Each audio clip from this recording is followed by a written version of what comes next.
Halo, selamat malam semuanya. Assalamualaikum warahmatullahi wabarakatuh. Selamat malam dan selamat datang di webinar hari ini yang bertema 10 tips for effective public speaking. Oke, saya Sonya Lugitasari. Malam ini akan jadi moderator Bapak dan Ibu semua untuk acara malam ini. Nah, kami sangat senang sekali hari ini dapat berbagi pengetahuan bersama Bapak Ibu sekalian.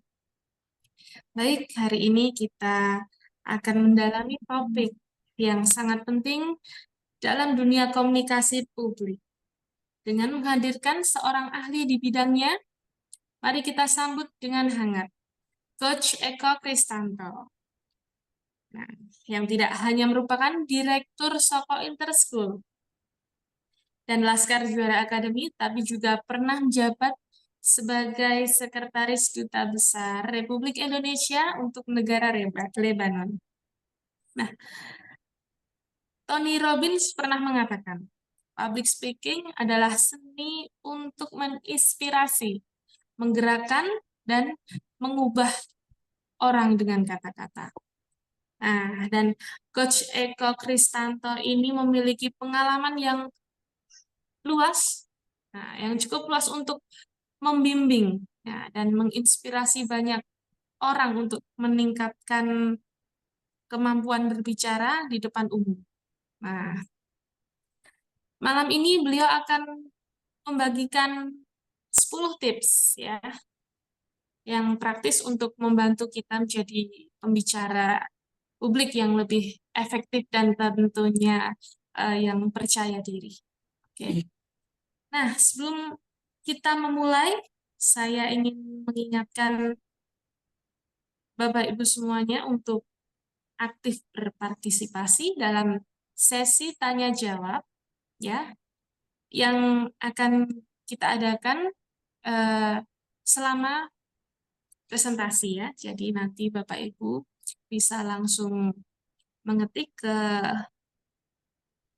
chat ya di obrolan, bisa langsung chat saja nanti ketika ingin bertanya nanti beliau langsung bisa menjawab. Jadi interaktif itu. Oke, jangan ragu untuk bertanya, Bapak Ibu semuanya, pada Coach Eko tentang apapun yang ingin Anda pelajari lebih. Oke, tanpa berlama-lama lagi, mari kita sambut Coach Eko Kristanto untuk memulai sesi malam hari. Selamat datang Coach Eko, dan terima kasih telah bergabung dengan kita malam hari ini.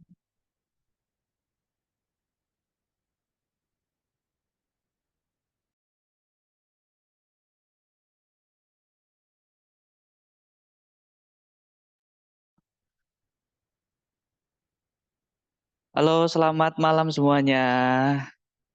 Assalamualaikum warahmatullahi wabarakatuh. Selamat malam Mbak Sonya, terima kasih tadi sudah dipandu di opening. Dan saya lihat tadi beberapa di chat sudah mengetikkan nama dan asalnya. Saya lihat tadi ada dari Kalimantan, dari Tegal, dari Malang. Banyak sekali ya yang hadir malam hari ini.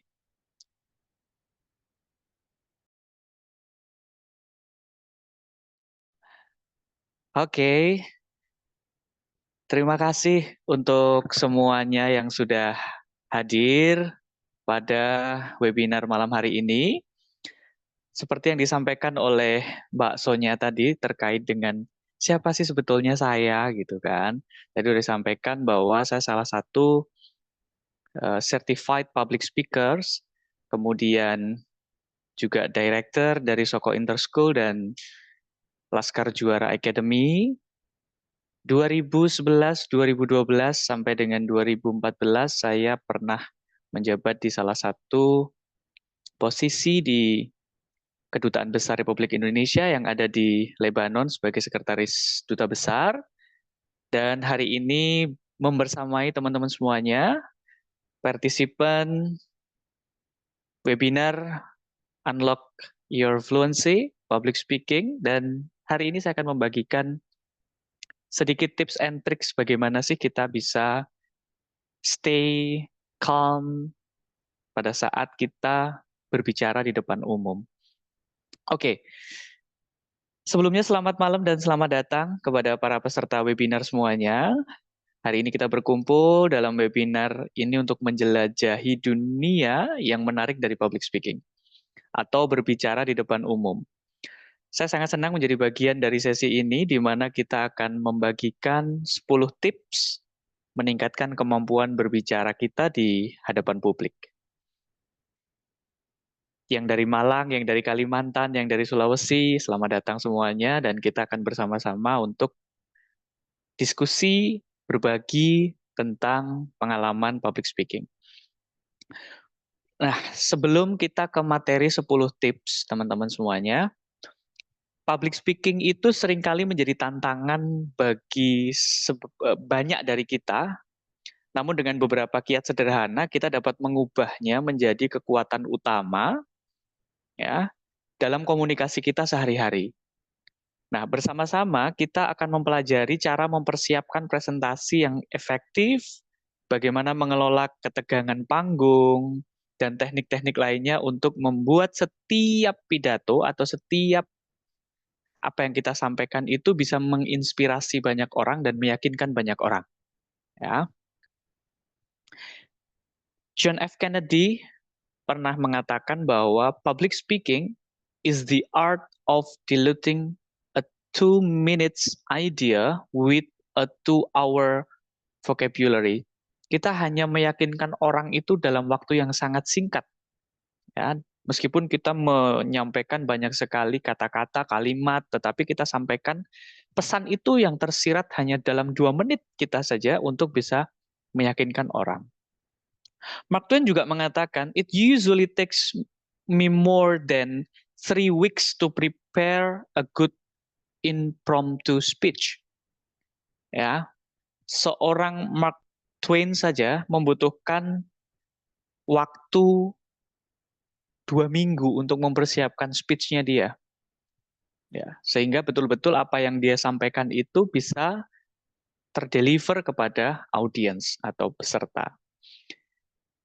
Dan Lily Walters juga mengatakan bahwa the success of your presentation will be judged not by the knowledge you send, but by what the listener receives. Jadi semua tergantung dari apa yang diterima oleh si pendengar atau audiens. Sebanyak sekali kata-kata yang Anda sampaikan, tetapi kalau tidak ada pesan yang tersirat, nothing bagi peserta atau bagi audiens. Nah, di webinar ini teman-teman semuanya, saya akan memandu Anda melalui strategi-strategi praktis dan cerdas yang telah terbukti membantu orang-orang di sekitar saya yang belajar bersama kami dari berbagai latar belakang meningkatkan keterampilan berbicara mereka. Nah, kita jadikan sesi ini sebagai kesempatan untuk belajar bersama, bertukar pengalaman, dan mengasah kemampuan public speaking kita agar semakin percaya diri. Nah, teman-teman semuanya, saya ingin bertanya dulu, silahkan mengetik di dalam chatnya, kira-kira apa sih menurut Anda public speaking itu apa? Gitu. Coba, saya ingin tahu. Singkat saja, apa sih public speaking itu gitu? Sebelum kita masuk ke materi. Silakan mengetik supaya kita interaktif nih meskipun by chat gitu ya. My fear, ketakutan. Oh, ini ada yang bilang begitu. Mas Seno Andika bilang ini tentang ketakutan. Oh, betul juga kayaknya. Ya, coba ada lagi yang lain mungkin? Apa sih sebetulnya public speaking itu gitu kan? Berbicara dengan baik di depan umum, berbicara di hadapan publik. Nah, betul. Ada lagi yang lain? Apa tuh? Public speaking itu apa sih? Sehingga tadi disampaikan sedemikian menakutkan gitu. Public speaking merupakan kemampuan untuk berani berbicara dan menyampaikan pendapat serta opini. Nah, betul juga. Ada yang lain? Berani menyampaikan di depan umum atau di depan kelas. Ya, oke. Jadi, apa sih sebetulnya public speaking itu, gitu kan? Nah, kita akan mulai masuk di materinya. Ada satu quotes yang selalu saya pegang dalam saya melangkah di kehidupan saya. Gagal itu makanan sehari-hari, itu biasa. Yang penting bagaimana menyikapinya, evaluasi, bangkit, gagal lagi, bangkit lagi. Nah, ini adalah kenapa seseorang yang belajar public speaking itu kadang-kadang kepingin nyerah, gitu kan. Tetapi sebetulnya ketika kita betul-betul mau memantapkan niat kita untuk mampu dalam berbicara di hadapan publik, maka kita akan ketemu jalannya. Salah satunya adalah dengan webinar malam ini. Next. Nah, ini ada satu quotes. The biggest challenge of life was to overcome the fear of public speaking. Jadi tantangan terbesar di dalam hidup ini ternyata adalah bagaimana berbicara di hadapan publik. Di hadapan publik itu tidak selalu kita pidato di hadapan banyak orang ya. Kita ketemu klien nih, ketemu temen. Ini juga termasuk salah satu bagian dari public speaking. Jadi tidak selalu harus tentang berbicara di hadapan halayak ramai gitu ya. Nah, ini ada satu riset dulu sebelum kita masuk ke materi. Nah, ini ada survei dari The National Institute of Mental Health. Ini melaporkan bahwa ketakutan berbicara di depan umum adalah fobia sosial yang paling umum. Banyak orang yang lebih takut berbicara di depan umum daripada takut mati. Ekstrim juga ini risetnya. Chapman University mengatakan juga dalam survei tahunan dia, yang dilakukan oleh Chapman itu, ketakutan berbicara depan umum itu menduduki peringkat teratas. Hasil dari konsisten research selama beberapa tahun berturut-turut. Kemudian Gallup, survei menunjukkan bahwa 40% orang Amerika mengakui memiliki ketakutan besar terhadap berbicara di depan umum, yang menempatkan di peringkat kedua setelah ketakutan terhadap ular. Nah, ini artinya public speaking ini menjadi sesuatu hal yang harus kita cari solusinya gitu ya. How can one overcome the fear of public speaking? Tadi udah banyak yang cerita tentang apa sih public speaking itu, apa sih yang dimaksud dengan public speaking. Nih, nah, public speaking itu adalah seni berbicara di depan umum dengan tujuan menyampaikan informasi, menghibur, atau mempengaruhi audiens. Yang kedua, melibatkan penggunaan bahasa tubuh, intonasi suara, dan kemampuan penyusunan pesan yang efektif. Yang pertama adalah seni. Nah, ketika kita bicara seni, maka seni itu luas. Ya, seni itu mungkin gaya bicara saya dengan teman-teman semua itu berbeda. Atau mungkin style of speaking dari seorang Eko Kristanto dengan teman-teman semua yang latar belakangnya berbeda, pasti akan menghasilkan output yang berbeda pula. Kemudian menggunakan bahasa tubuh, gesture. Nah, ini yang saya pakai saat ini adalah gesture. Ya, intonasi suara, naik turunnya suara.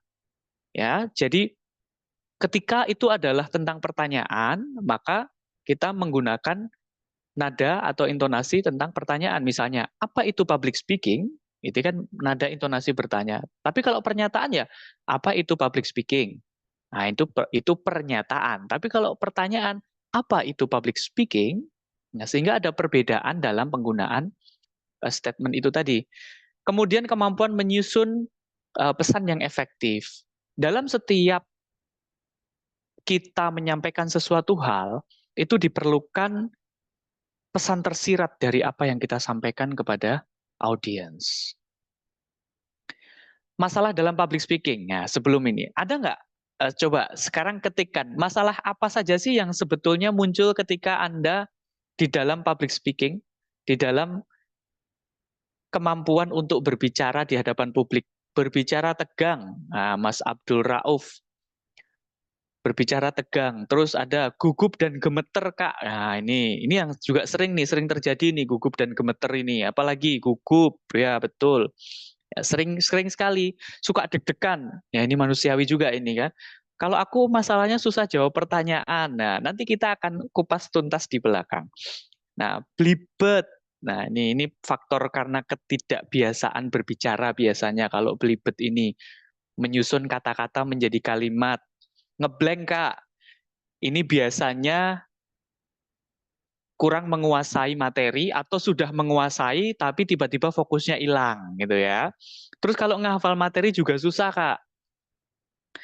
Nah, ini ngafal materi susah. Nah, itu ada tips and triknya supaya nanti ngapalinya cepet. Suka lihat teks, Kak, boleh, tetapi harus ada waktunya. Jadi jangan setiap saat melihat teks. Itu akan menjadi habits yang kurang bagus. Triknya apa tuh, Kak? Ya, nanti kita bahas ya. Oke. Apa sih sebetulnya masalah yang sering muncul dalam public speaking? Let's see. The first, kurang percaya diri. Nah, biasanya nih ada yang malu ditambah takut, belibet, dan gemeter. Waduh, komplit banget ini, Padila. Masalah dalam public speaking yang pertama itu biasanya kurang percaya diri. Anda tidak yakin dengan diri Anda sendiri bahwa saya mampu dan saya bisa menguasai materi yang akan saya sampaikan. Jadi masih mikir, aku bisa nggak ya? Aku mampu nggak ya? Jadi bukan berpikir tentang nanti saya menghadapi audiens dengan latar belakang yang seperti ini sehingga saya harus melakukan beberapa hal seperti ini. Ya, yang sering terjadi adalah kita berpikir tentang negative position. Aduh, nanti aku bisa nggak ya? Nanti kalau ditanya begini jawabnya gimana? Betul nggak? Biasanya seperti itu yang dihadapi ya. Coba jawab betul kalau iya, seperti yang saya sampaikan.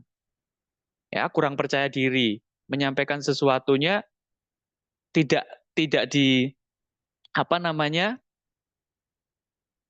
Tidak difikirkan dulu, ya, atau sudah difikirkan tapi kemudian negatifnya muncul gitu loh. Oh, ternyata itu semua terjadi karena kita sering sekali tidak yakin dengan diri kita sendiri. Sehingga kita nggak pede. Nggak pede. Nggak percaya diri itu biasanya macam-macam gitu kan.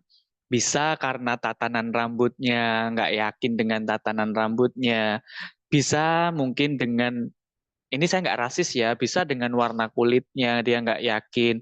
Bisa dengan pakaian yang dia pakai, ya. Atau kemudian bisa dengan mungkin tempat di mana dia berdiri sehingga membuat dia menjadi tidak yakin dengan dirinya sendiri. Jadi banyak hal yang membuat orang menjadi kurang percaya diri terhadap apa dan kemampuannya dalam menyampaikan sesuatu di topik yang akan dia sampaikan.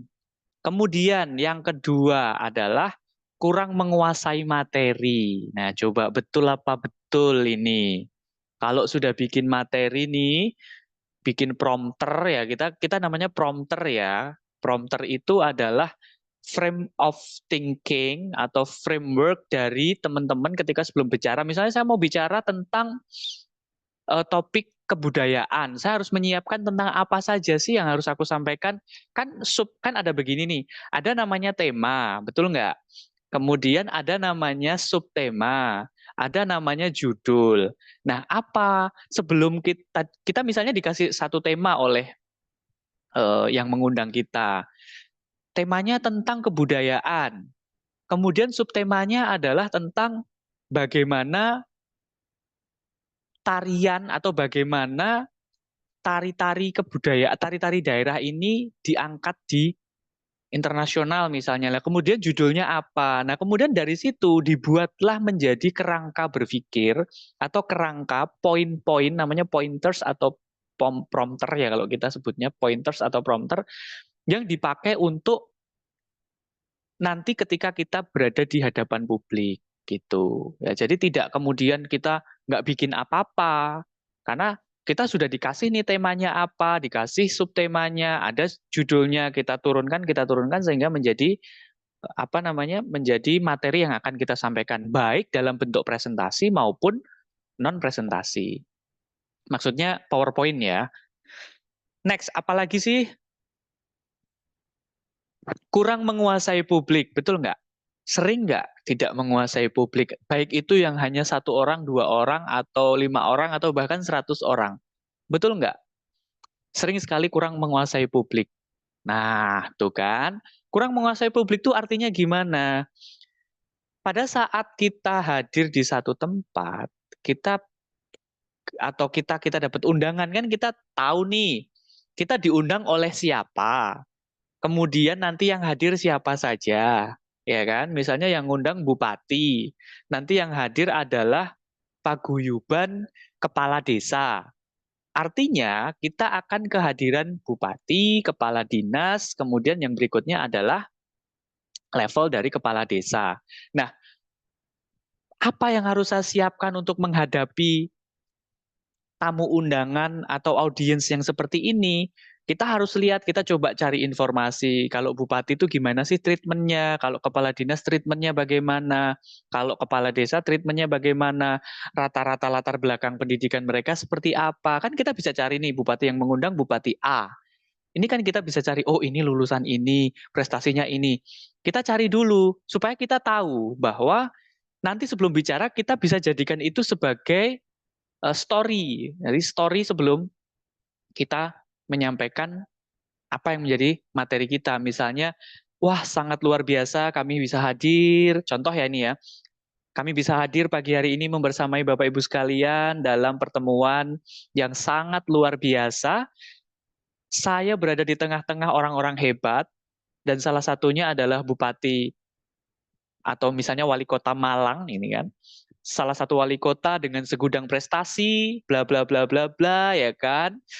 Dan yang sangat menjadi inspirasi bagi saya dari seorang wali kota Malang, ibu ini misalnya atau bapak ini adalah beliau sangat cinta sekali dengan keluarga. Dibuktikan dari mana saya melihat beberapa story beliau di sosial media, bla bla bla. Nah, kita kan sudah mencari dulu sehingga audiens itu menjadi sangat nyaman dengan apa yang akan kita sampaikan sebelum kita masuk ke materi inti. Betul nggak kira-kira kalau seperti itu caranya? Kurang lebih seperti itu caranya. Coba betul apa enggak? Ketika kita menguasai, kita cari informasinya dulu. Siapa sih yang akan menjadi tamu atau audiens di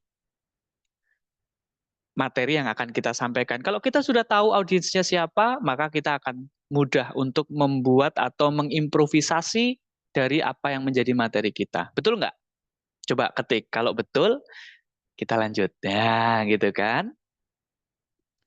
Nah, kemudian teman-teman semuanya, yang berikutnya adalah melupakan potensi dirinya. Nah, kita ini kadang-kadang lupa bahwa kita tuh punya potensi masing-masing. Apakah potensinya selalu dalam hal public speaking? Tidak juga. Kan ada. Misalnya coba salah satu atau ketik aja. Apa sih potensi Anda? Gitu. Coba salah satu atau beberapa silahkan ketikkan. Masa nggak ngerti potensinya sendiri? Misalnya potensi saya adalah pengalaman di bidang perbengkelan misalnya. Atau pengalaman di bidang pertanian, pengalaman di bidang perkebunan. Coba ketikkan di chat. Apa potensi Anda? Potensi Anda apa? Anda harus tahu dong potensi Anda. Pengalaman di bidang kepenulisan, yakni resensi dan artikel. Nah, ini keren nih Kak Farah nih. Kepenulisan karya ilmiah. Nah, ini kan potensi nih. Potensi yang bisa kita gali sehingga dalam ketika kita berbicara, ketika kita menjadi seorang narasumber misalnya, atau menjadi seorang sharing partner misalnya, itu kita sudah menguasai apa yang menjadi potensi kita. Ya, pengalaman dalam bidang dakwah, nah ini juga penting gitu kan. Ini adalah sesuatu hal yang bisa kita, bahasa ekstrim saya adalah bisa kita jual. Kita bisa mengawali sesuatu hal itu dari potensi kita loh. Misalnya potensi saya adalah bidang marketing. Saya selalu bisa ngomong misalnya, bagaimana cara saya bicara dengan orang, mengawali penjualan itu tidak selalu harus dengan, saya punya dagangan Pak, ini produk ini kelebihannya ini kemudian harganya sekian, Bapak kalau beli ini dapat diskon ini, tidak selalu harus begitu. Kalau kita jualan model hard selling seperti itu, untuk era sekarang kan sudah nggak orang sudah nggak begitu tertarik gitu loh. Nah, kita harus bagaimana supaya supaya apa namanya orang tertarik. Oh iya, kita mau ketemu klien, kita tahu kliennya siapa. Misalnya kliennya adalah salah satu pemilik perusahaan eh, ekspedisi misalnya. Nah, GNT misalnya. Kita ketemu sama beliau. Kita tahu ya, kita cerita dulu tentang, wah GNT hebat ya Pak ya, ekspedisinya luar biasa, kemudian pengirimannya juga tidak terlambat. Saya ini menjadi pelanggan setia JNT, Pak. Kalau misalnya kita tahu dulu gitu loh. Kita bisa menggali informasi dulu sehingga ini kemampuan saya marketing ya misalnya. Sehingga saya tahu dulu, oh saya punya partner ini atau klien ini adalah seorang pengusaha. Sehingga saya harus bisa tahu dulu siapa beliau, latar belakangnya apa, sehingga saya ketika mengawali sesuatu nanti tidak belibet seperti tadi yang disampaikan ya. Oke, kita lanjutkan. Terus apa dong solusinya? Kira-kira ada yang punya solusi? Coba, saya mau tahu dulu.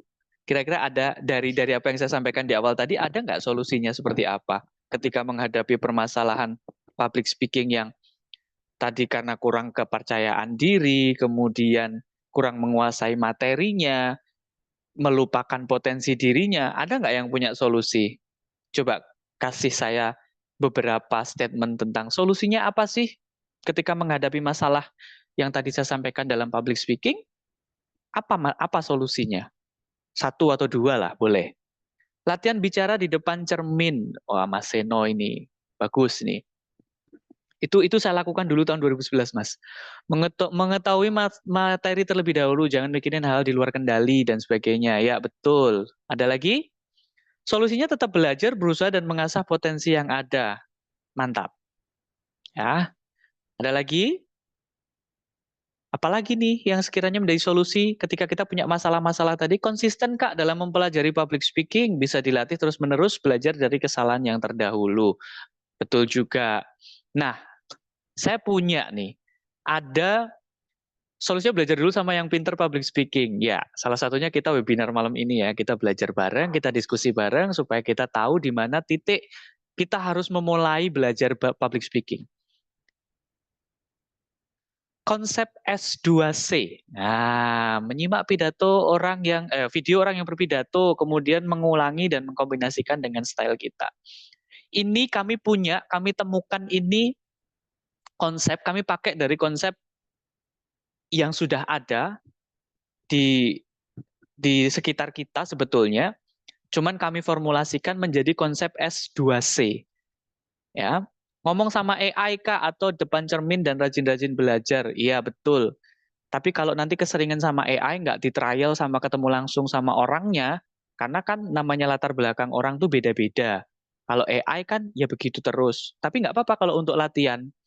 Tapi kemudian harus juga dipraktekkan direct conversation dengan narasumber atau direct conversation dengan klien, partner, atau mungkin jadi narasumber di salah satu acara. Ya, ada konsep S2C, SSC. Ya, ini disingkat namanya S2C. Kalau orang Jawa mungkin tahu ini nanti karena ini pakai bahasa Jawa, tapi nanti akan kita artikan pakai bahasa Indonesia. Apa S yang pertama? S yang pertama adalah sing diajak ngomong siapa. Ya, oke silakan Pak Pariu, kalau mau sholat Isya nanti bisa dilanjutkan lagi. Yang pertama adalah sing diajak ngomong sopo atau siapa yang diajak ngomong. Ya, artinya ini siapa yang kita ajak bicara. Yang pertama harus kita ketahui adalah siapa sih yang akan menjadi objek yang kita ajak bicara. Kalau subjeknya kan kita nih sebagai seorang narasumber atau sebagai klien partner atau sharing partner dari klien kita. Tetapi yang menjadi penting adalah kita tahu juga nih siapa yang akan kita ajak bicara, siapa audiensnya. Tadi di awal sudah saya sampaikan, misalnya kita diundang oleh bupati, ada kepala dinasnya, kemudian ada level kepala desanya, ada camatnya. Nah, kita harus ngapain nanti? Nah, ini konsep yang pertama adalah sing diajak ngomong sopo, atau siapa yang kita ajak bicara, atau siapa audiensnya. Yang kedua adalah sing diomongne opo, atau sing dibicarakan itu apa. Topik pembicaraannya apa? Tema dari seminarnya apa kalau kita sebagai narasumber? Kalau kita sebagai narasumber workshop misalnya, topik masalahnya apa? Temanya apa? Judulnya apa? Sehingga Anda bisa membuat kerangka apa yang akan kita sampaikan ke hadapan audiens. Kemudian berikutnya adalah carane ngomong piye gitu ya. Gimana cara menyampaikan dan berbicaranya. Jadi tidak cukup hanya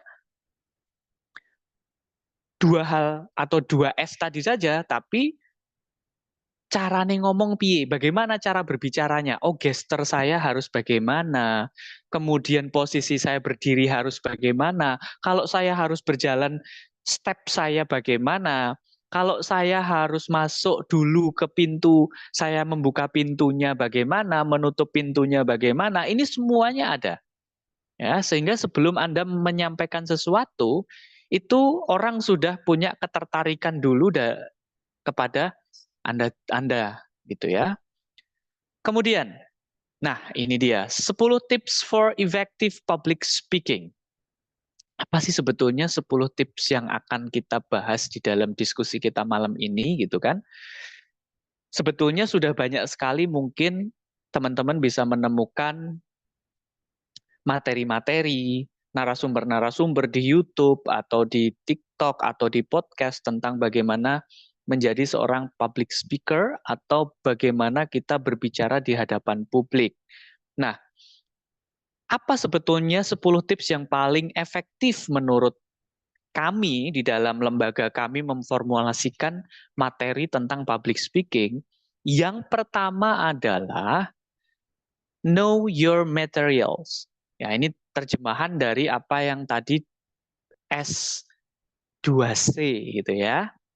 Kita terjemahkan dalam materi saat ini. Know your materials. Anda tahu dulu nih materinya apa. Sehingga Anda bisa menyusun kerangkanya. Sekarang banyak sekali kita bisa lakukan dalam menyusun kerangka. Ya, apa sih tema yang akan kita sampaikan? Apa sih yang akan kita performkan kepada audiens sesuai dengan temanya, kemudian judulnya apa, sehingga kita bisa membuat dalam sebuah kerangka. Ya, pick a subject you are interested in. Kalau Anda mau trial, Anda tinggal ngambil saja satu subjek. Apa yang mau disampaikan untuk kita trial? Ini kalau mau latihan ya, maksudnya latihan. Kalau latihan tuh cari yang Anda nyaman dulu, jangan ngomong tentang yang Anda nggak nyaman. Makanya tadi kita tahu dulu tentang potensi dirinya.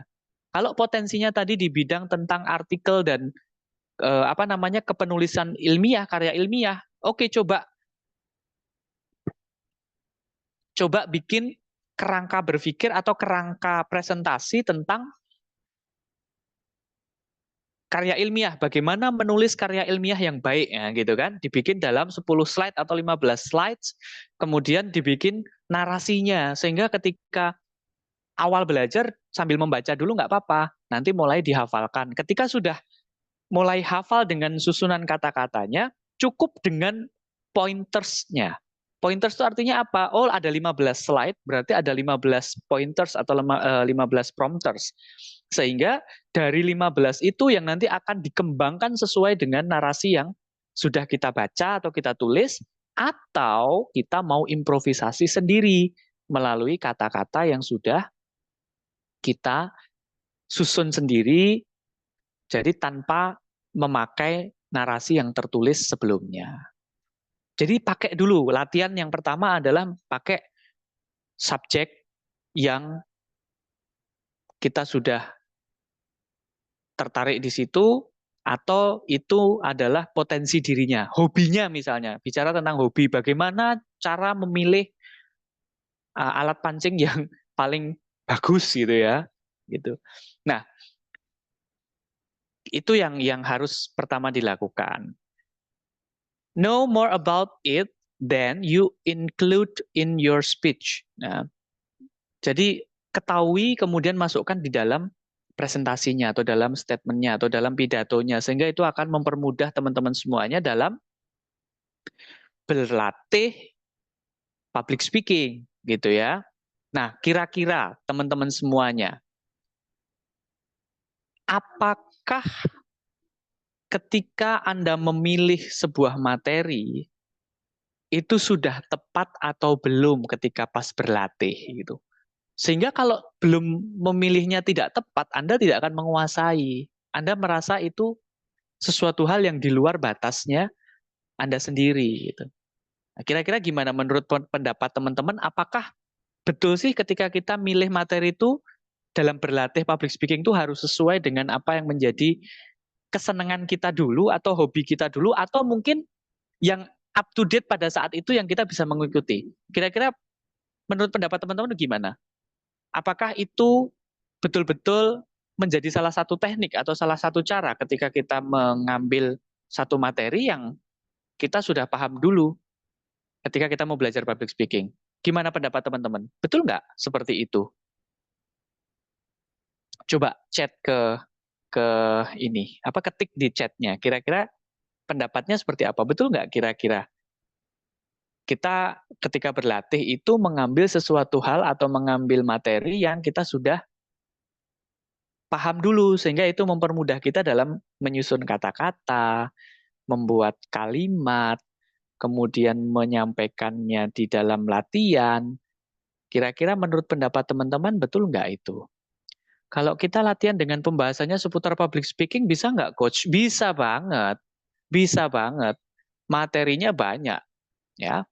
Tinggal nanti materi ini kan kita kasih nih, coba dicari nanti supaya tidak burn out dan bisa enjoy pas public speakingnya. Betul sekali. Karena pasti kan nanti improvisasi ya, improvisasi. Kalau kita kuasai temanya dulu, mau improve kemana saja kan kita pasti bisa. Karena kita menguasai, karena kita seneng dulu sama materinya gitu loh. Ya.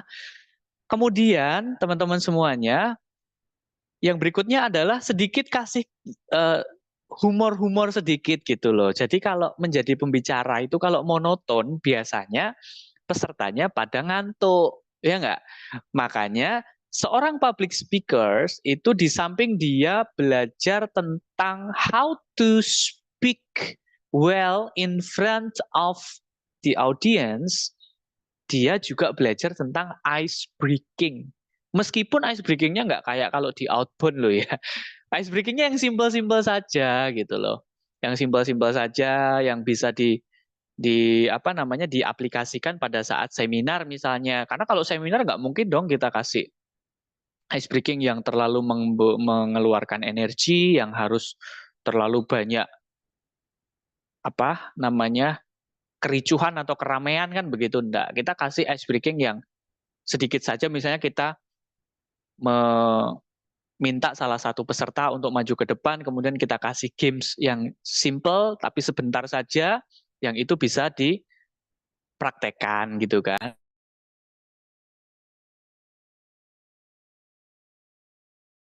Nah, gitu. Sehingga selipkan humor. Humor itu tidak selalu bikin yang lucu-lucu loh ya, tapi membuat suasana atmosfer di dalam tempat itu menjadi lebih keren gitu loh.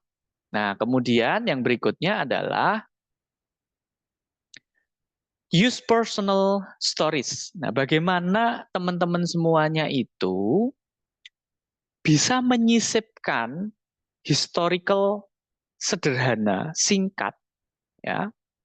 Misalnya saja tentang pengalamannya teman-teman pada saat menjadi seorang expert di bidangnya, ya, misalnya diceritakan 11 tahun yang lalu saya pernah, misalnya ini saya kasih contoh ya. 11 tahun yang lalu adalah satu sejarah dalam hidup saya yang saya tidak bisa lupakan sampai hari ini, Bapak Ibu sekalian. Pasti Anda bertanya-tanya, kenapa? Kenapa 11 tahun yang lalu itu ada satu sejarah yang tidak bisa saya lupakan? Ada yang tahu gitu kan misalnya? Enggak, kita nggak tahu Pak. Ya, ya memang nggak tahu karena saya dan Anda kan belum kenal, kita kan baru ketemu sekarang misalnya gitu ya. Sehingga bisa membangkitkan interaksi dengan audiens. Apa sih sebetulnya 11 tahun yang lalu yang tidak bisa saya lupakan, sejarah yang tidak bisa saya lupakan. Ini diulang terus kan, ada 3 kali nih saya repetisi. Supaya apa? Itu masuk nih ke dia, nanti tinggal kita sisipkan pesan.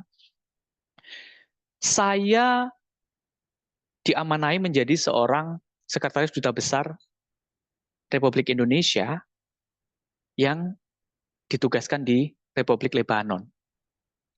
Ada satu sejarah yang tidak terlupakan, yaitu di mana itu adalah penerbangan pertama kali saya, dan saya nggak ngerti sama sekali bagaimana caranya naik pesawat. Gitu loh. Loh, Terus gimana kira-kira Bapak Ibu kalau ada kasus seperti ini? Coba misalnya Ibu ini kita pegang nih pundaknya, Bu, tolong Bu. Misalnya kalau Ibu dalam kondisi yang sama seperti saya naik pesawat nih. Tapi kemudian saya tuh nggak ngerti caranya naik pesawat gimana. Waktu itu 11 tahun yang lalu dan penerbangan pertama saya adalah ke luar negeri. Apa yang kira-kira Ibu lakukan? Nah, itu misalnya kita interaksi dengan audiens. Kemudian dilanjut lagi nih. Nah, kemudian Bu, saya bersyukur ketika saya menguasai bahasa Inggris. Sehingga saya tidak begitu khawatir ketika saya berangkat pertama kali penerbangan luar negeri ke Lebanon tanpa ngerti caranya naik pesawat, tanpa ngerti namanya baggage claim, tanpa ngerti transit area, tanpa ngerti macam-macam. Sehingga saya betul-betul blank waktu itu. Tapi saya bersyukur karena saya bisa berbahasa Inggris, sehingga saya bisa menggunakan Inggris saya untuk berkomunikasi dengan pihak bandara atau kemudian dengan orang yang bisa saya tanya di sana, sehingga bisa menjawab kegelisahan saya. Nah, kemudian disisipkan nih, kan sudah tadi direpetisi sejarah yang tidak bisa kami lupakan, sudah saya repetisi 3 kali. Kemudian kita berinteraksi dengan peserta. Gimana menurut Ibu, apa yang Ibu lakukan ketika dalam kondisi yang sama? Yang ketiga, jawabannya adalah saya punya bahasa Inggris. Nah, kemudian ditutup dengan pesan. Sebetulnya ada pesan di sini yang ingin saya sampaikan Bapak Ibu sekalian. Jadi jangan pernah jangan pernah takut untuk mencoba sesuatu yang baru, yang meskipun itu sebetulnya terlalu beresiko kepada kita, ya. Jangan pernah takut untuk mencoba sesuatu yang baru meskipun resikonya bagi kita cukup besar. Tetapi sembari kita berjalan, kita akan tahu di mana titik kita akan menemukan jalan untuk bertumbuh dan berkembang. Nah, itu kan ada pesan di situ. Nah, jadi sudah ada 3 nih tadi. Padahal niatnya mau personal stories aja, mau cerita tentang sejarah. Tapi ada pesan yang disisipkan. Ada interaksi dengan audiens gitu ya. Kira-kira seperti itu masuk nggak di teman-teman peserta webinar malam hari ini? Kira-kira dengan metode seperti itu masuk nggak? Ada personal stories yang kita sisipkan di situ. Coba diketikkan di situ. Masuk nggak sih metode seperti ini ketika kita sampaikan pada saat kita menjadi seorang public speaker? Oh, masuk nih. Jangan pernah takut mencoba sesuatu walaupun resikonya besar. Yes, that's right. Masuk nih, coach. Ya, oke. Oke, selanjutnya. Use conversational language. Nah, ini. Pakai bahasa-bahasa yang jangan terlalu formal-formal banget kalau ketika Anda sedang berdiri sebagai seorang native speaker, sebagai seorang public speaker. Pakai bahasa komunikasinya yang sederhana, yang gampang dipahami, yang gampang dimengerti gitu ya. Yaitu tadi contohnya misalnya, kalau kita pakai bahasa yang formal kan, Ibu, Bapak, peserta yang hadir pada pertemuan hari ini, saya ingin menceritakan sesuatu tentang sejarah saya pada saat sejarah yang tidak bisa saya lupakan. Apakah itu? Nah, Bapak Ibu, saya ingin ceritakan sesuatu. Saya punya satu sejarah di masa lalu yang 11 tahun lalu yang saya ceritakan pada saat ini dan itu tidak bisa saya lupakan. Nah, ini kan terlalu formal banget ya. Tapi ketika kita mau bicara itu dalam bentuk yang informal, yang conversational language gitu ya, yang gampang dipahami. Bapak Ibu, tahu nggak sih, saya tuh ada satu sejarah, histori yang tidak bisa saya lupakan 11 tahun yang lalu. Kira-kira Bapak Ibu tahu nggak apa itu sejarahnya? Nah ini kan lebih santai kan? Ya nggak? Lebih santai nggak kira-kira? Coba dijawab, ini lebih santai nggak yang kedua ini? Ya, ya. Jadi ada satu model yang berbeda. Kalau di awal tadi kan terlalu kaku ya. Kalau conversational language itu kita kayak ngajak ngobrol gitu loh. Bapak Ibu gimana nih? Ibu, Bapak tahu nggak kira-kira apa sejarah yang tidak bisa saya lupakan nih di masa 11 tahun yang lalu? nggak tahu Pak, nggak tahu kan. Akhirnya terjadi interaksi gitu ya. Nah, kira-kira dari bentuk pertama dengan bentuk yang kedua ini kira-kira mudah yang mana teman-teman semuanya? Coba ketikkan di chatnya. Lebih nyaman atau lebih gampang dipahami yang mana? Yang pertama atau yang kedua? Yang lebih kaku atau yang lebih fleksibel? Yang kedua, betul sekali. Nah, itulah teman-teman semuanya. Jadi bahasanya kita buat sederhana. Jadi kalau meskipun saya sebagai narasumber di hadapan 100-200 orang, saya selalu mengatakan materi itu dengan bahasa-bahasa sederhana. Bapak Ibu yang hadir pagi hari ini tadi sudah makan belum? Sudah sarapan belum? Belum gitu kan pada jawab. Kalau kita pakai tanyanya yang tidak pakai conversational language, mohon maaf Bapak Ibu sekalian yang hadir pada pagi hari ini, apakah tadi sudah melaksanakan sarapan pagi gitu kan? Ya kan kaku banget. Tapi kalau kita nyampaikannya, Bapak Ibu selamat pagi semuanya, saya ingin tahu nih pagi hari ini tadi sebelum berangkat ke sini sudah sarapan atau belum? Belum gitu. Waduh, berarti sama dengan saya sehingga kita harus fokus bareng-bareng karena sama-sama belum sarapan. Gitu ya. Misalnya seperti itu. Kemudian selanjutnya, nah, cara itu yang membuat Anda tidak akan lupa dengan apa yang Anda sampaikan ketika Anda membuatnya dalam sebuah kerangka-kerangka. Yang kedua adalah practice, practice, and practice. Practice with the equipment you will be using. Nah, kadang-kadang ini yang sering tidak dilakukan. Yang kadang juga bikin gugup orang. Saya contohkan ya, saya kalau menjadi narasumber di salah satu acara, saya datang pasti minimal ya. Minimal tuh 30 menit, bahkan sampai 1 jam sebelum acara itu saya sudah ada di sana. Apa yang saya lakukan pertama adalah nemuin audio timnya, atau menemui IT timnya. Ya kan ada tuh, kalau di dalam seminar pasti kan ada IT-nya, ada audio timnya, videografer dan sebagainya. Saya cuma mau apa sih? Satu, yang saya lakukan adalah cek mic. Itu yang pertama. Sudah sesuai belum nih sama suara saya? Apa namanya? Up and down-nya sudah belum? Kemudian mic-nya nanti saya tanyakan, ini kalau saya pakai wireless, ada wireless penggantinya enggak? Oh ada.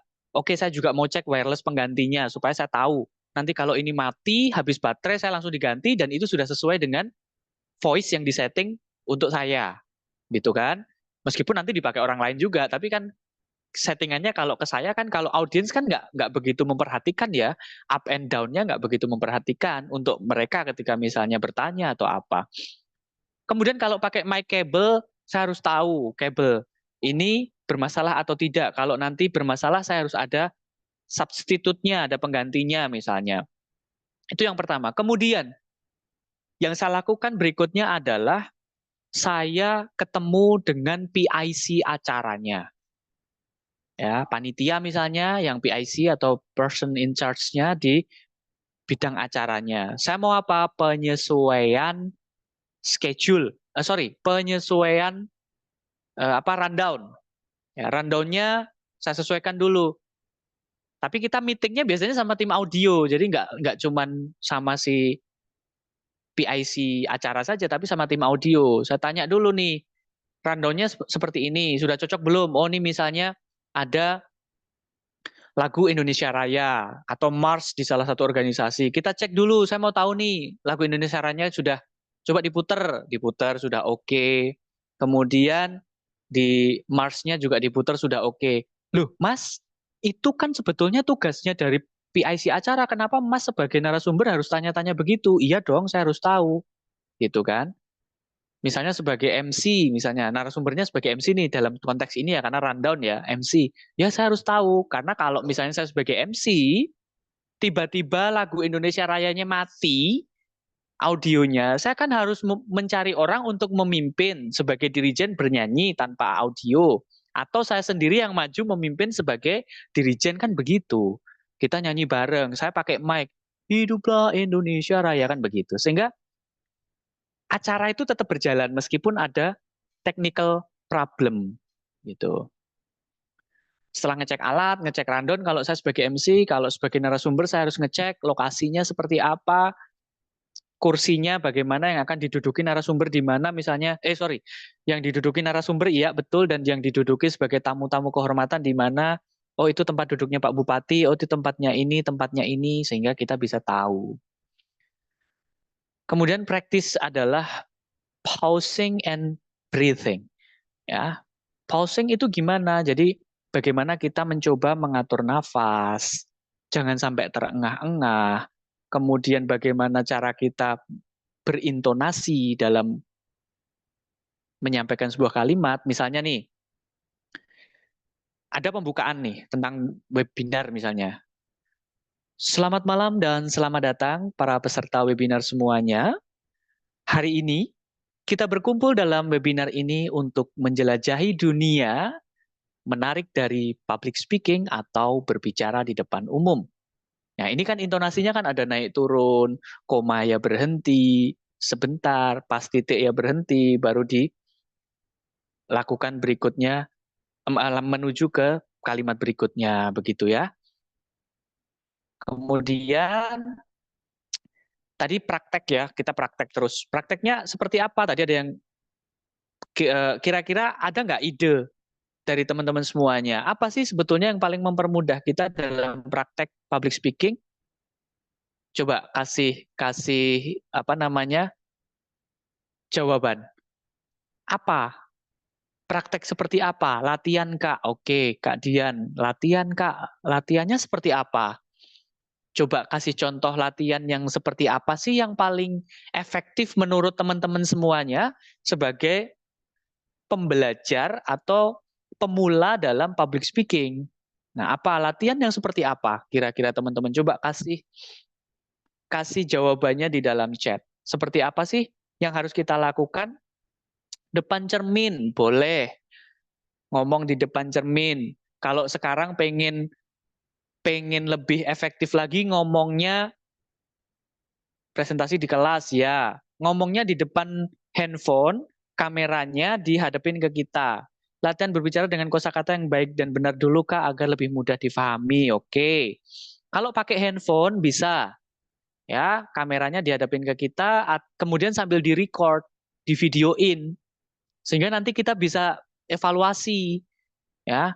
Oh, ternyata saya kurang ini nih gitu ya. Merangkai materi-materi disusun dulu, betul. Nah, kemudian menjelaskan suatu objek atau benda secara langsung. Wah, ini banyak hal sebetulnya yang bisa kita lakukan. Hari ini kita di apa namanya disuguhi dengan teknologi yang luar biasa. Ya, contohnya misalnya saat ini teman-teman ada yang tahu ChatGPT kan? Ya, ada nggak yang tahu ChatGPT? Coba ketik deh. Ada yang tahu ChatGPT? Coba ada nggak yang tahu ChatGPT? Iya, ada yang tahu. Sebetulnya kita disuguhi yang luar biasa di situ.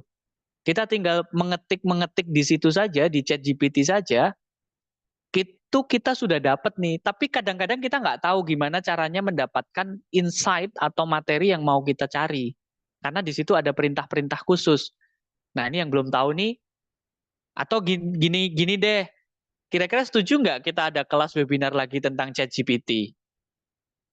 Nah, setuju nggak cara membuat prompter di ChatGPT supaya mendapatkan materi yang sesuai seperti yang kita cari? Karena itu ada ilmunya untuk mencari kata supaya kita dapat dan mudah, ya toh? Karena yang namanya prompter, ya prompt GPT itu butuh prompt itu perintah. Wah, setuju semua nih kayaknya kita bikin kelas webinar tentang ChatGPT. Boleh deh nanti kita buat materi tentang ChatGPT di webinar berikutnya. Nanti kita akan share di dua grup. Makanya jangan sampai keluar dari grup yang WhatsApp ya, karena pasti akan bertambah terus, karena materinya akan selalu kita update. Sayang kalau teman-teman keluar dari grup WhatsApp yang sudah dibuat sama admin kita, karena materinya di situ akan saya update terus. Saya pasti akan bikin webinar free terus.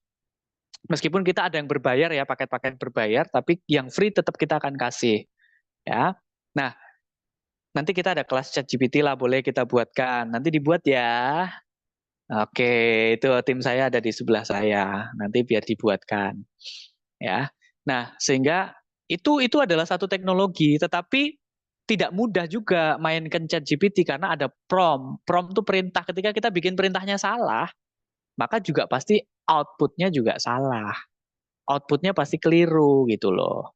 Nah, lanjut lagi ya. Know the audience. Nah, bagaimana kita mengetahui audiens kita? Greet some of the audience personally.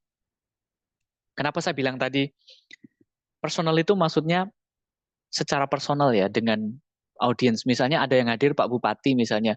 Selamat pagi Bapak Bupati, semoga sehat selalu. Pagi hari ini nampak sangat cerah sekali, nampak sangat segar sekali. Semoga bisa mengikuti acara yang akan kami bawakan selama 30 menit ke depan, misalnya begitu. Atau menyapa siapa lagi, tapi secara personal ya.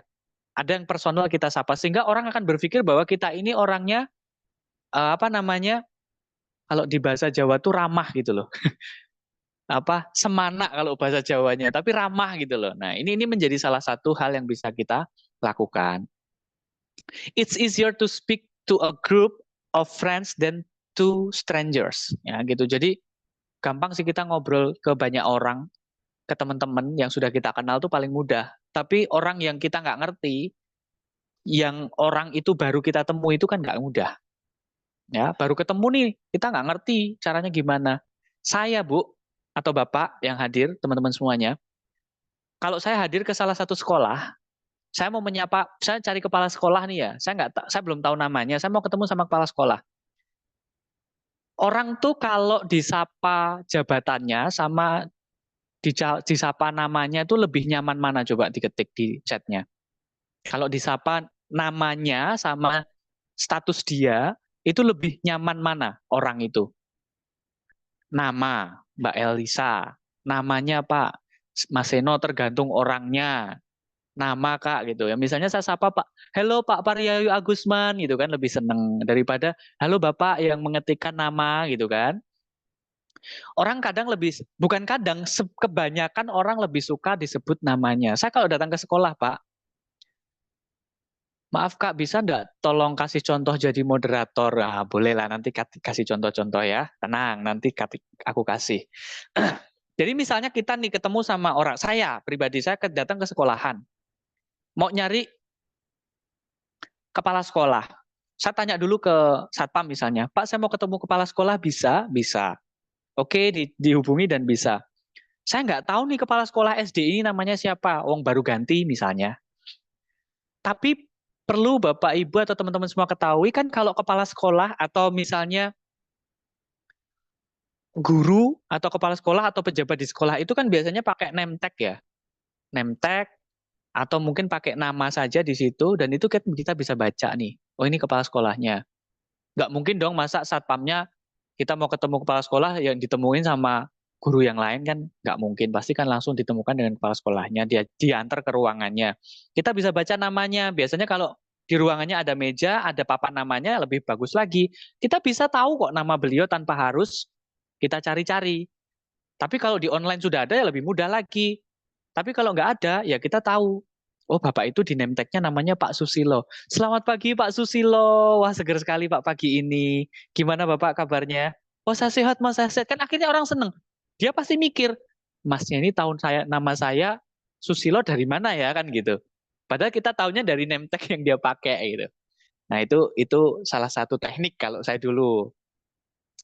Kemudian yang berikutnya, know the room. Yes. Tadi saya bilang di awal ya, arrive early, datangnya lebih awal, walk around the speaking area. Kalau kita pakai podium, coba cek podiumnya. Kalau ada panggung, kita cek panggungnya. Siapa tahu nanti tiba-tiba panggungnya amblek, ya kan? Kita cek dulu. Practice using the mic and any visual aids. Ya, tadi yang di awal saya sampaikan.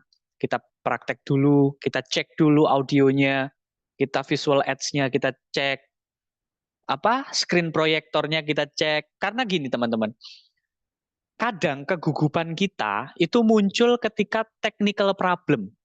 Technical problem itu seperti apa? Mic-nya tiba-tiba mati. Itu kemudian fokus kita hilang. Betul nggak? Coba ketik di chat. Betul nggak? Sering terjadi begitu. Atau tiba-tiba proyektornya, layarnya mati, materinya hilang semua gitu kan. Nah, betul nggak kira-kira seperti itu yang terjadi? Nah, betul ya kan? Yang sering terjadi seperti itu. Kita tuh fokusnya hilang ketika ada technical problem. Nah, bagaimana untuk membangun sebuah ketenangan? Nah, kita langsung ngeblank gitu kan, kata Mas Seno. Iya, itu yang sering terjadi. Nah, makanya kenapa tadi kita tahu materinya dulu. Ketika meskipun ada permasalahan teknis, itu kita masih tetap bisa bisa bisa ngomong, bisa menyampaikan materi, meskipun ada permasalahan teknis di situ. Nah, kemudian yang kelima, relax seriously. Relax tapi serius, gimana ya itu ya? Gitu. Address the audience, siapa? Apa kabar? Tanya kabarnya.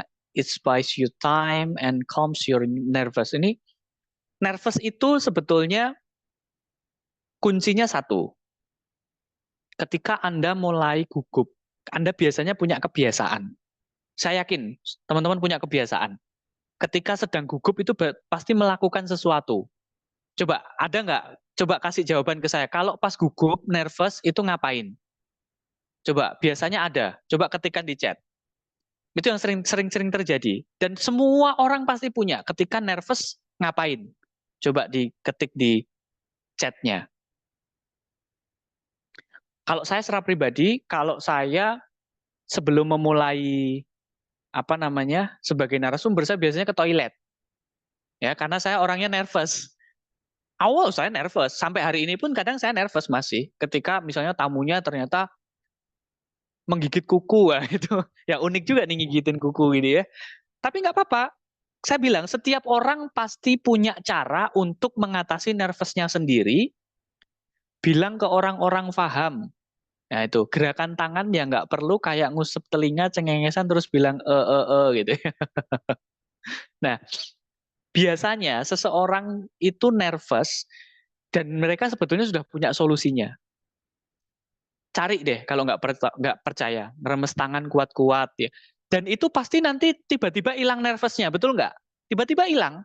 Saya kalau sebelum perform nih, saya ke toilet dulu. Entah itu cuma cuci tangan, entah itu cuma cuci muka, entah itu mungkin buang air kecil, ya, atau yang lainnya, itu biasanya sudah cukup mengobati. Nanti keluar sudah nervousnya minimal hilang 70-80%.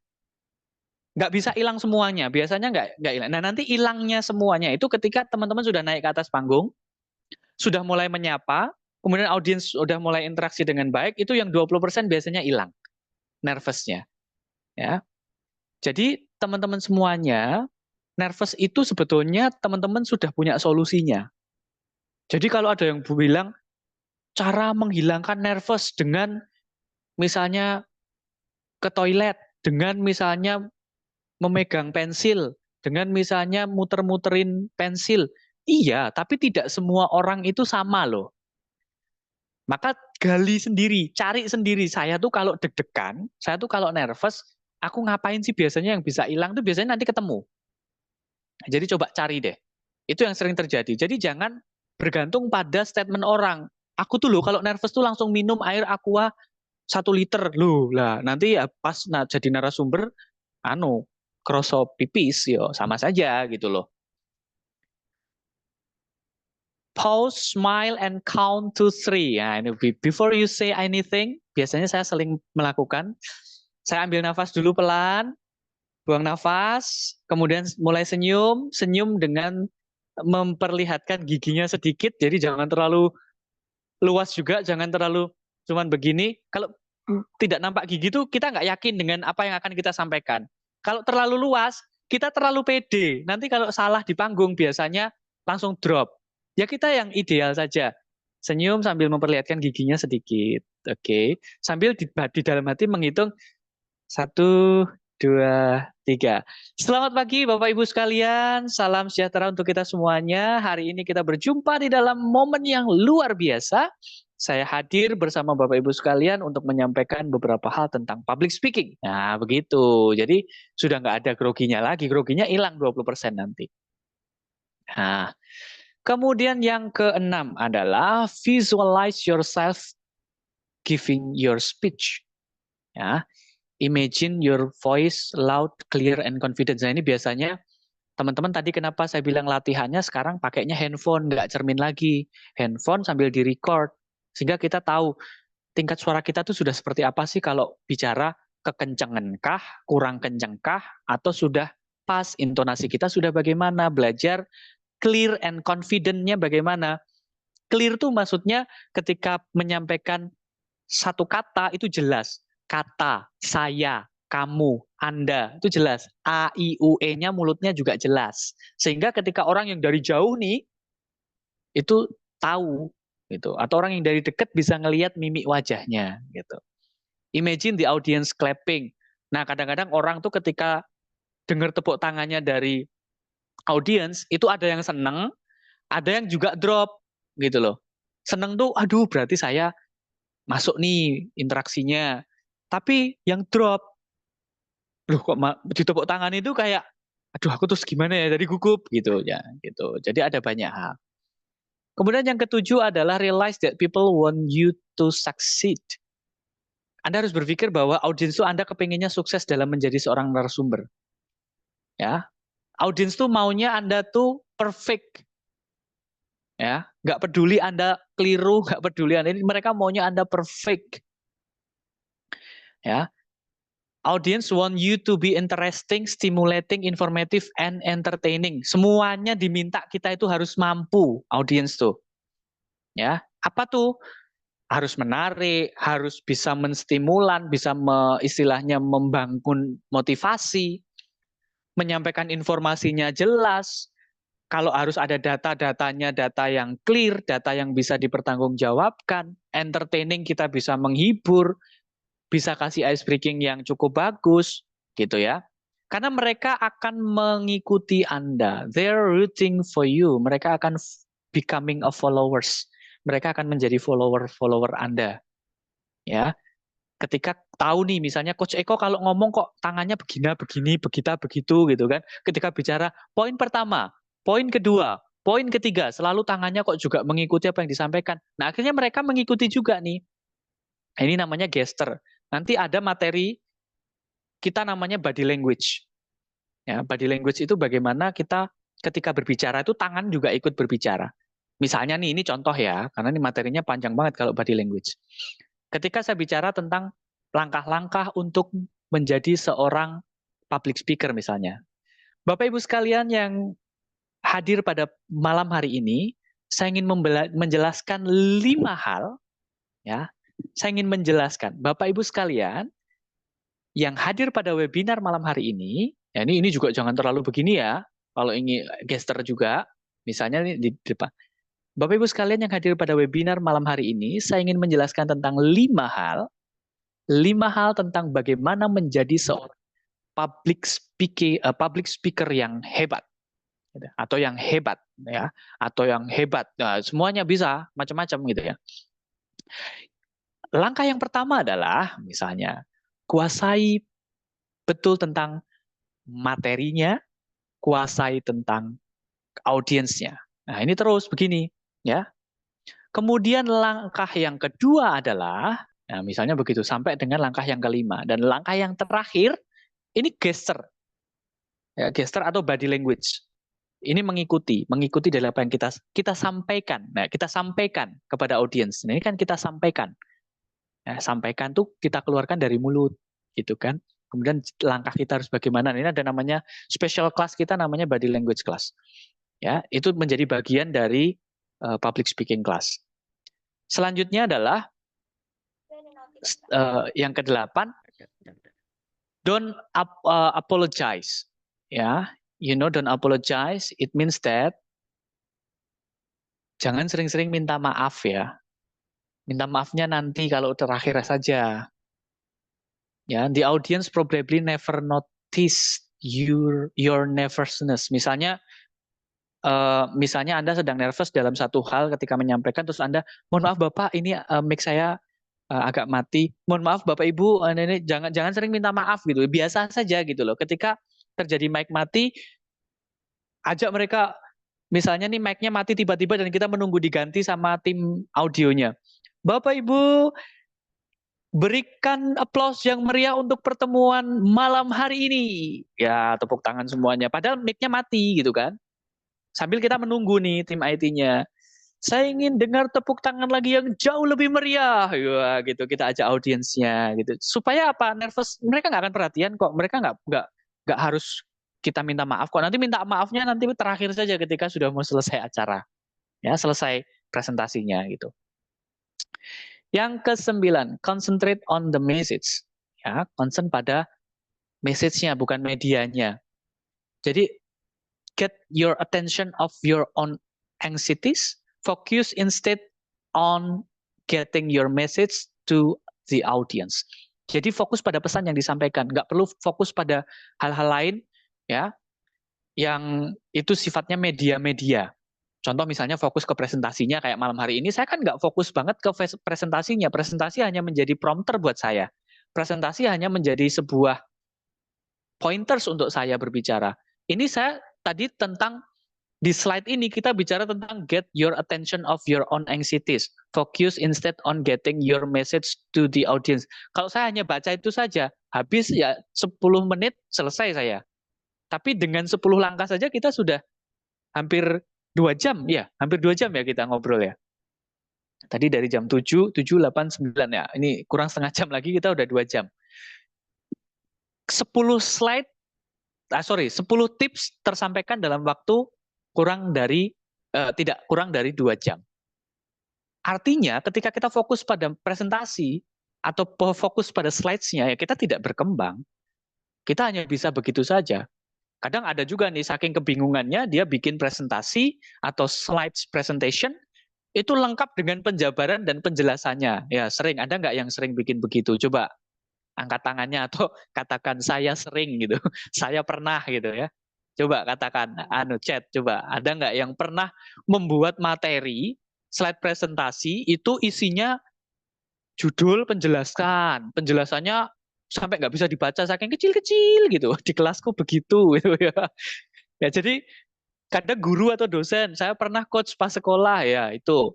Nah ini yang sering terjadi, bikin judul, kemudian penjelasannya narasinya sampai kecil-kecil nggak bisa dibaca karena saking bingungnya nggak bisa menjelaskan.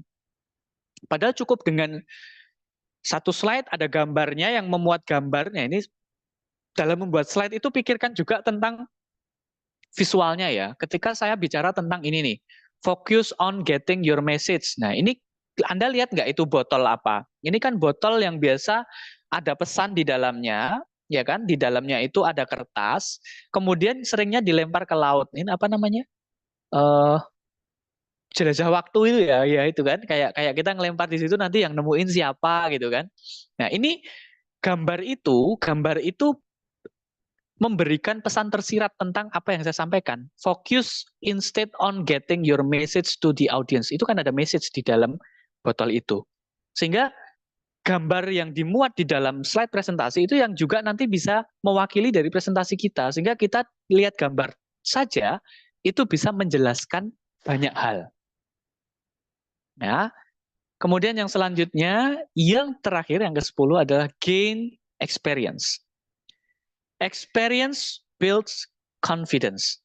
Pengalaman Anda, jam terbang, itu yang akan membangun kepercayaan diri. Tapi kalau tidak sering dipakai, tidak sering ngomong di depan publik, yang sederhana sajalah kalau misalnya pas rapat itu kali-kalilah ngusul gitu, ngasih masukan, ngasih saran, itu kan salah satu bentuk teman-teman semuanya belajar di hadapan publik. Sehingga mempermudah teman-teman dalam belajar public speaking. Gitu ya. Jadi jangan menutup diri. Kalau pas pertemuan dikasih, ada yang bertanya gitu, biasanya kan langsung sembunyi, pegang HP atau ngapain gitu. Ya nggak?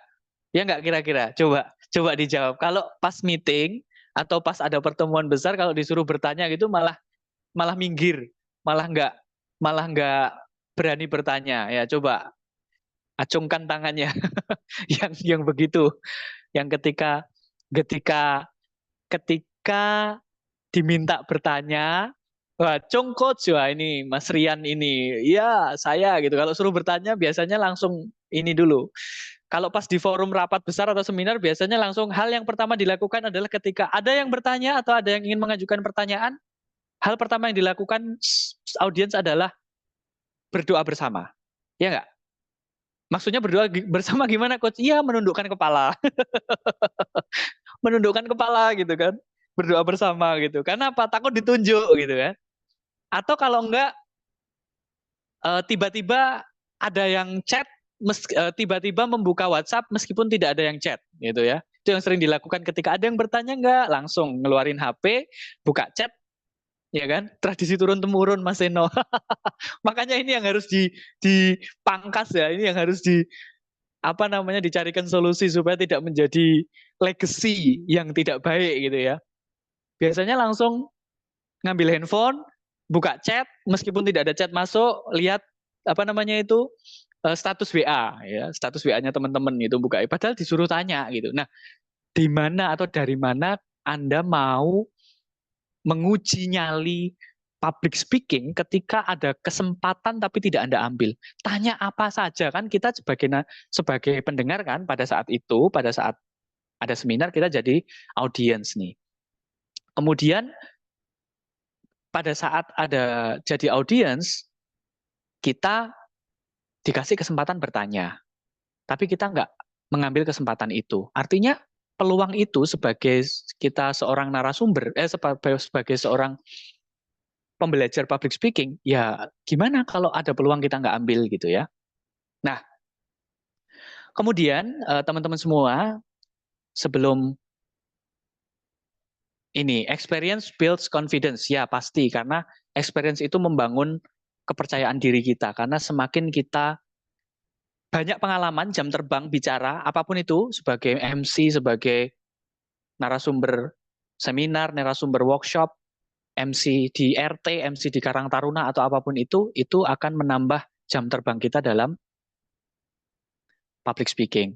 Nah, tadi di awal saya sampaikan tentang S2C, sing diajak ngomong sopo, sing diomong opo, dan caranya ngomong gimana, itu memuat beberapa hal, yaitu tentang bagaimana mengidentifikasi audiens, kepentingannya audiens apa, ya misalnya dalam sebuah konferensi profesional, kita mau pakai teknis atau data yang mendalam harus kita siapkan, gitu kan. Kemudian yang diomong ke opo, itu harus topiknya yang relevan, yang nyambung, struktur materinya harus jelas, ya. Contohnya misalnya pesan utamanya mengajak audiens untuk lebih aktif dalam mendaur ulang sampah misalnya. Nah, ini kan harus ada pesan yang tersirat pada materi yang kita sampaikan. Kemudian saya mau tanya nih, teman-teman biasanya kalau ngomong itu sering nggak ada dalam tanda kutip kata-kata gitu ketika agak ngeblank? Coba ketikkan di chat, siapa yang sering kalau ngomong itu keluar eh gitu, coba. Ada nggak? Atau mungkin sudah pinter semua. Devi, saya, Husna, saya. Selalu, Mas Seno. Wah, ini gitu ya. Herlin, ya ini kan. E-nya terlalu banyak. Nah, gimana sih cara ngilanginnya ketika kita sering banget ngomong itu kebanyakan ngeblank gitu ya. Karena kebiasaan, ya saya dulu begitu. Tapi sepanjang kita webinar hari ini, semoga saya tidak salah, saya tidak ada mengeluarkan kata-kata Tekniknya gimana, Mas? Tekniknya gimana, Coach? Nah, gitu kan. Tekniknya mudah sebetulnya. Yang pertama, coba ketika teman-teman berbicara atau ngobrol atau menyampaikan sesuatu hal yang itu bagian dari public speaking, misalnya baca pidato, atau bukan baca pidato lah, menghafalkan sesuatu, satu paragraf, itu ya yang sudah dihafalin sebetulnya, tapi kemudian disampaikan. Gimana caranya? Ya, nya biar hilang gimana ya? Coba berlatih membaca, kemudian menyampaikan di hadapan handphone, ya, bukan di hadapan audiens, ya, hitungi berapa jumlah E-nya secara sadar ya, atau biarin aja, biarin begitu, kan direkam nih, nanti dihitung E-nya berapa kali, 10 kali, oh diulang lagi, diingat-ingat lagi, diulang lagi, oh berkurang jadi 8, berkurang lagi terus seperti itu. Itu tips yang pertama. Dihitung. Kemudian tips yang kedua, tipsnya sebetulnya cuma dua, bukan yang kedua. Tipsnya cuma dua. Yang pertama tadi dihitung jumlah E-nya, supaya nanti keinget terus. Aduh, aku sudah sekian. Aku sudah sekian. Loh, kok bertambah lagi? Kok berkurang? Berkurang terusnya, gitu ya. Yang kedua dalam menghilangkan E adalah berhenti sejenak. Ya, berhenti sejenak. Karena biasanya E itu muncul karena ada blank spot di dalam otak kita. Ada blank spot di dalam otak untuk menyambung pembicaraan berikutnya. Meskipun temanya nggak nyambung, gitu ya, tapi ada blank spot di situ. Lebih baik berhenti sejenak. Maksimal sekali 15 detik. Maksimal loh ya. Kalau 1 menit ya itu bukan berhenti namanya, itu nggak dong itu namanya. Itu blanknya kebangetan gitu. Lebih baik berhenti maksimal 15 detik. Jadi misalnya saya mau ngomong nih, sesuaikan gaya bicara Anda dengan audiens. Misalnya gaya formal untuk audiens profesional dan sebetulnya saya mau ngomong gaya lebih santai untuk pelajar gitu. Tapi saya ngeblank. Gaya formal untuk audiens profesional dan berhenti sejenak. Gaya lebih santai untuk pelajar. Atau misalnya kita ingatnya lebih santai untuk pelajar. Ya apa yang kita ingat pokoknya. Jangan sama ya.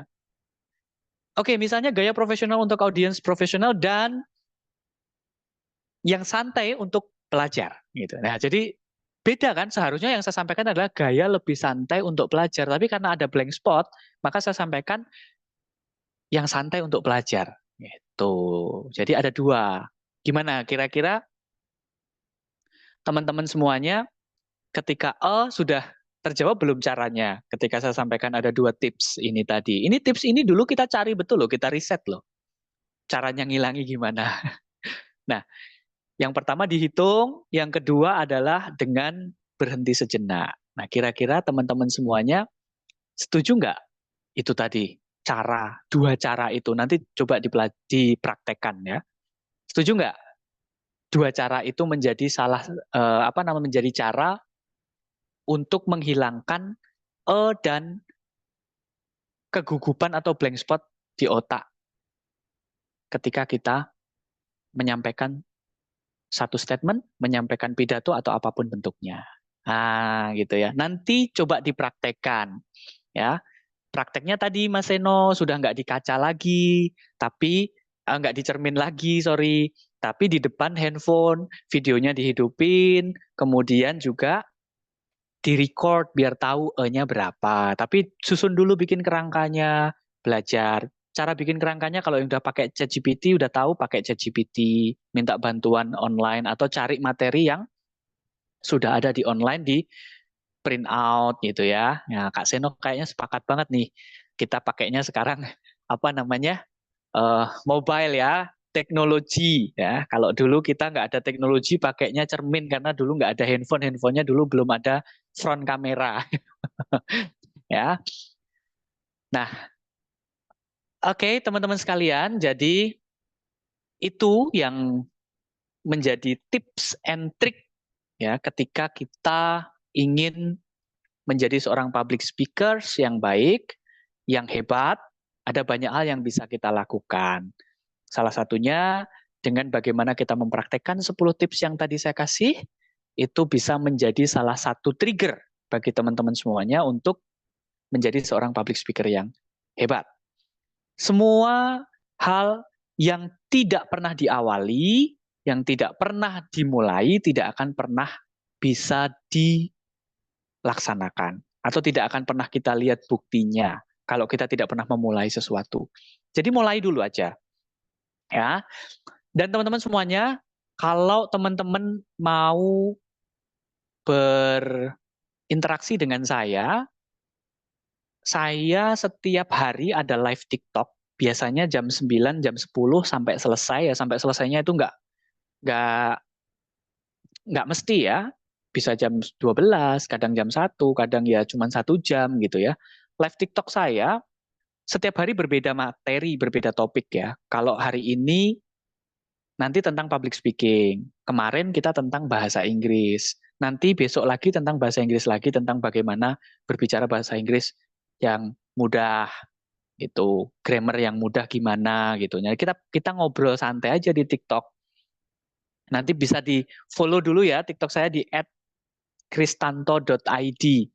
Kristantonya CHRISTANTO.id. Ya, nanti bisa di chat di sana, bisa di follow di sana. Dan nanti kalau pas saya live, supaya cepet itu kita join live biar kita tahu kemampuannya seperti apa dan kita mau bagaimana trial gitu. Kita biasanya ngobrol begitu sehingga akan terbiasa menggunakan kemampuan berbicaranya dalam public speaking. Nah, jadi itu yang paling mudah adalah kita ngobrol. Kenapa? Karena kita sekarang dikasih teknologi yang mudah loh. Kita ada TikTok, kita sering ngobrol aja, public speaking kita kuasai dengan baik. Kalau yang kelas bahasa Inggris, biasanya ada yang join itu teman-teman saya dari luar negeri, itu kita ngobrol juga dengan bule-bule gitu kan, biar bahasa Inggrisnya biar lancar. Jadi nanti praktisnya langsung di situ di TikTok bareng-bareng dengan teman-teman saya di luar negeri, sehingga itu akan jauh lebih efektif.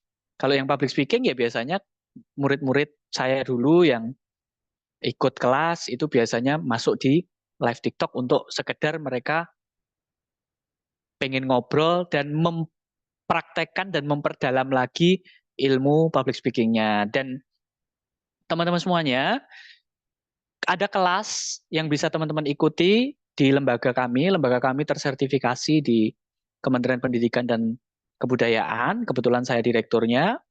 Ini yang ada di slide teman-teman bisa di screenshot, siapa tahu nanti butuh ya.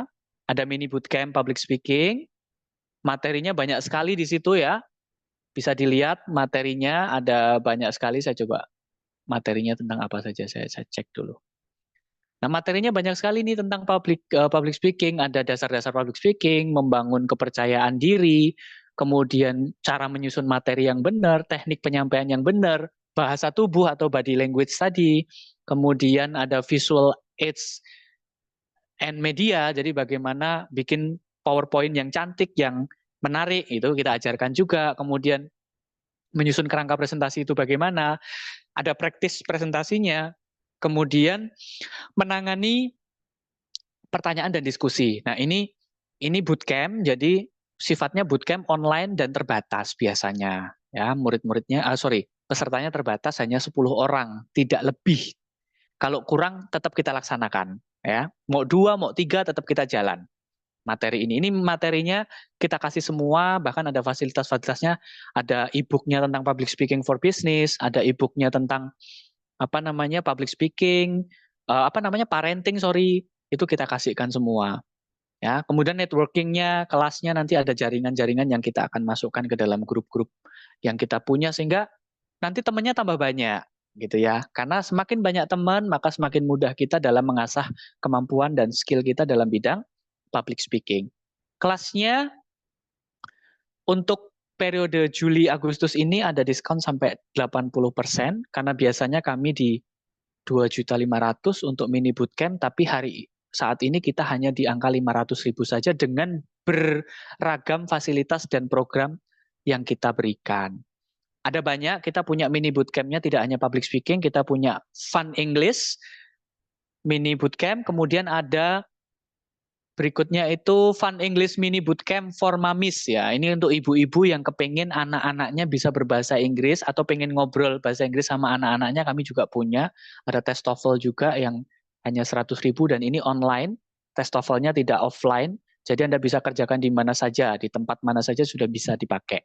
Ini bisa dipakai untuk lamar kerja, swasta maupun negeri. Dan yang mau melanjutkan perguruan tinggi juga bisa dipakai meskipun nanti ada perguruan tinggi yang menghendaki TOEFL-nya harus accredited by ITS. Ya, jadi silakan teman-teman manfaatkan, kalau memang berminat nanti bisa menghubungi tim kami di WhatsApp group, jadi jangan keluar dari WhatsApp group. Sayang, karena saya pasti akan berikan webinar-webinar free seperti ini yang juga akan memicu trigger atau men-trigger teman-teman untuk semakin senang belajar bahasa Inggris maupun public speaking. Nah, ini kontak handphone dari tim saya, jadi bisa menghubungi di situ, nanti bisa komunikasi di langsung dengan tim saya. Oke, teman-teman semuanya, terima kasih pada semua participants yang sudah hadir dalam webinar malam hari ini mengenai 10 tips efektif public speaking. Saya harap informasi dan tips yang telah dibagikan dapat memberikan wawasan yang berharga bagi kita semua dalam mengembangkan kemampuan berbicara.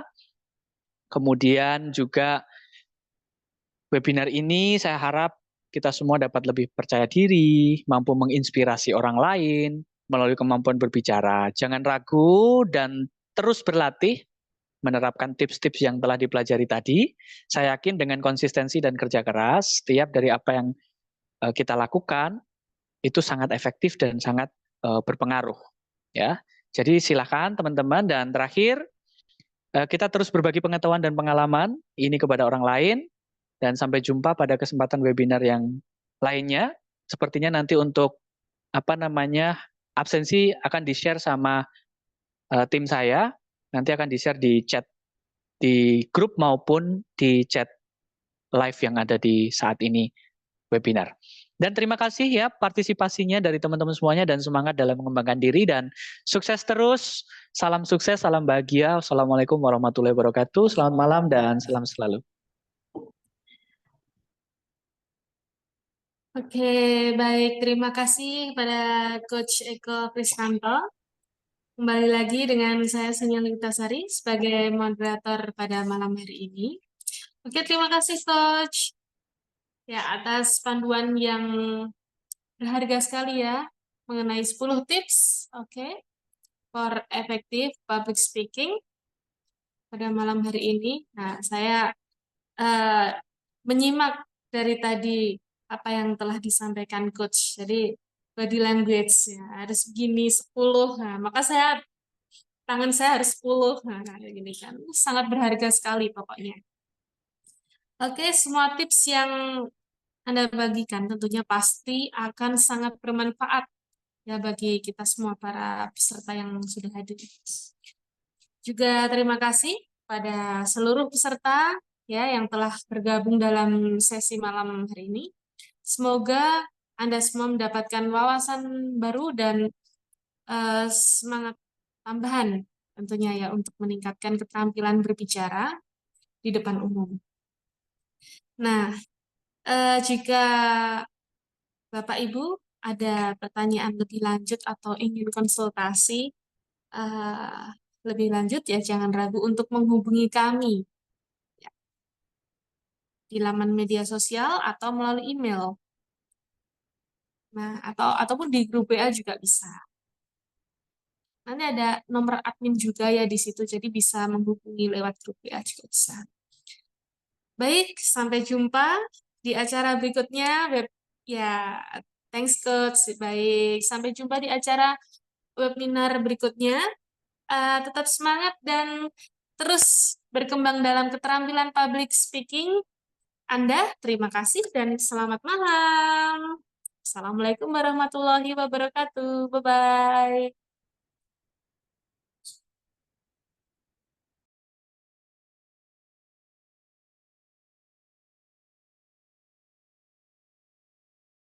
Hai Nurul Hidayah.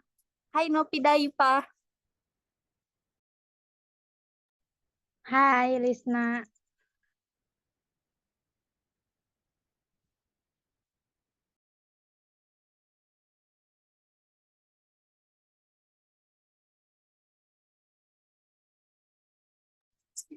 Hai Pariu.